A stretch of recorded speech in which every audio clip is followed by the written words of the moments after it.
Okay. Well, good evening. We're going to go over my blades, knife collection, stuff that some have been used a lot, some have used very little, but this is just all my current cutting tools minus one. I went over my Victorinox Ranger Grip with Fire Kit, and I did a whole video on it by itself. That thing's a beast. Love it. It does a great freaking job. But here's some other tools that I have in my kit. Depending on the trip, some go, some don't. There's 3 here that I actually haven't used. 2 that I haven't used at all, just haven't needed to. 1 that's been tested, used a little bit, but nothing substantial. 1's brand new for this year, and 1 gets used all the time. So let's take a quick look. Actually, the 1's not new this year. I got it last year, but haven't really used it yet. So first one is a saw. Everyone knows these. This one's the Silky Gone Boy, and this one is the 240. So I wanted something that would be, large enough for some decent sized wood. And as you can tell, this thing hasn't been used yet. I just haven't needed to. It's been in the kit, but I haven't needed to use it. A lot of my camping involves, sites. Last couple of years, some of those sites, you're not allowed to process or burn.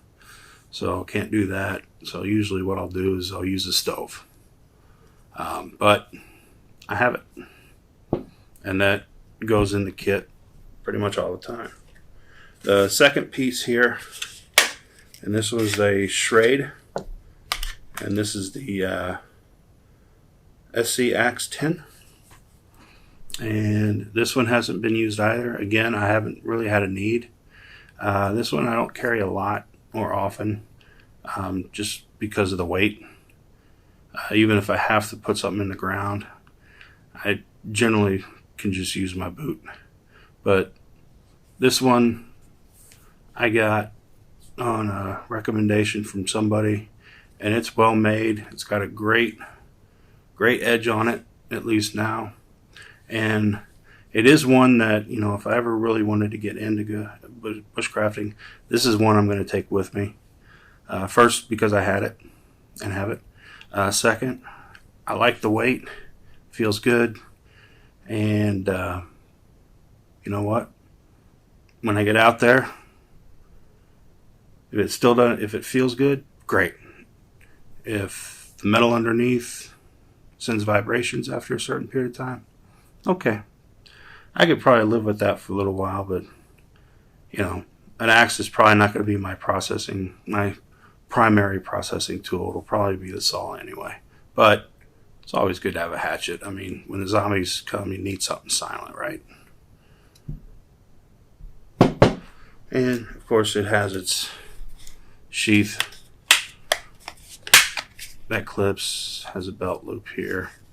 So that's the axe. Now here's one that I love. Some people hate. I've given this some use at campfires and stuff, just for small tasks. I've not actually gone out and done any real bushcrafting with it. But this is the Apo 1, the original version from Survival Lily. And as you can see, there's some markings, not a whole lot. Again, I don't do a whole lot of bushcrafting anyway, so I don't really use a lot of these, but I like to have them. I like to know that if I need a good knife, I have a good knife. Say what you want about the steel, but something that's easy to sharpen in the field, that's golden. And the whole other thing on this is that I don't see myself batoning when I've got a saw. I can cut the smaller stuff. I can find the smaller stuff to begin with, and if I have to, I know this knife will do it, and it'll do it well.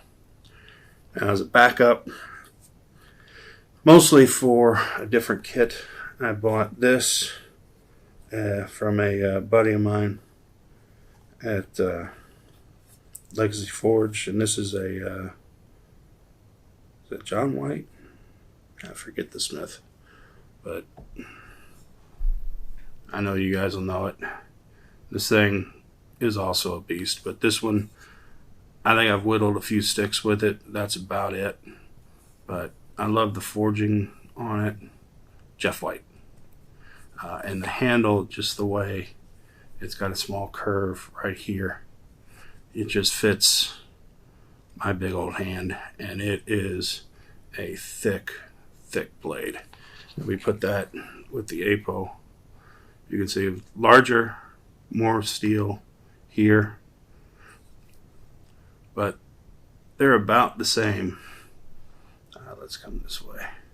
They're about the same when it comes to the blade size as far as width goes, but definitely longer. And that blade profile, man, it's a pretty knife, beautiful knife. So that's my second of the larger knives. And then the last knife, and the one that gets used all the time, both at home, out in the field, doing whatever. I used it at work a few times.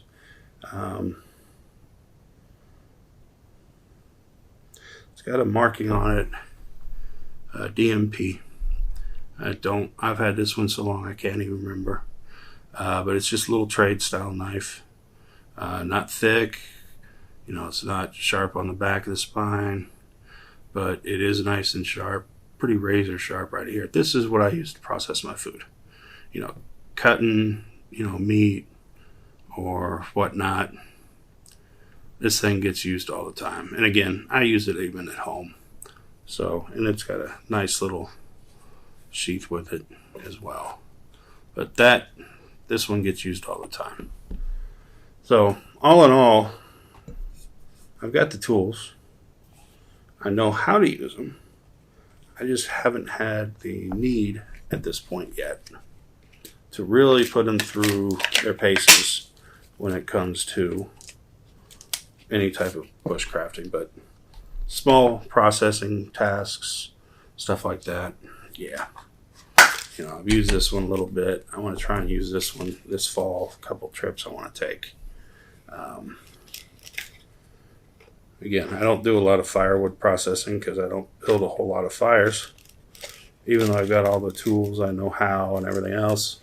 We've had some instances where when I was out camping, the area has a burn ban going on and just can't do fires.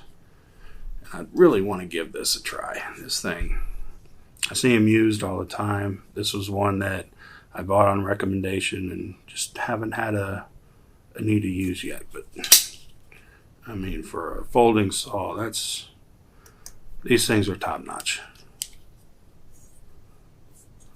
So those are my cutting tools. I should probably build a bag, a 10C bag, and get my redundancies going on. May do that in another video. But anyway, that's it for now. We'll talk to you later.